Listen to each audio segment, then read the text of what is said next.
Well, at least it'll keep things from rolling around.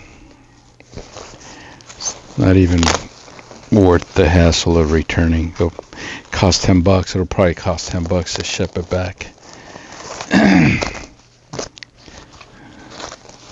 Well, we'll figure these out later. Yeah.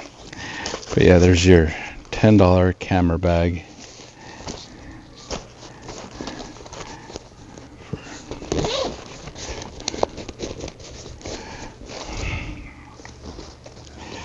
Yeah, I've got the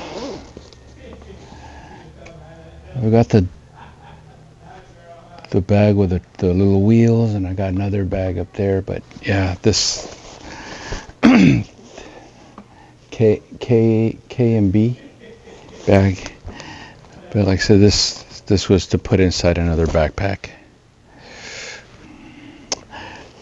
Fail. A fail. All right.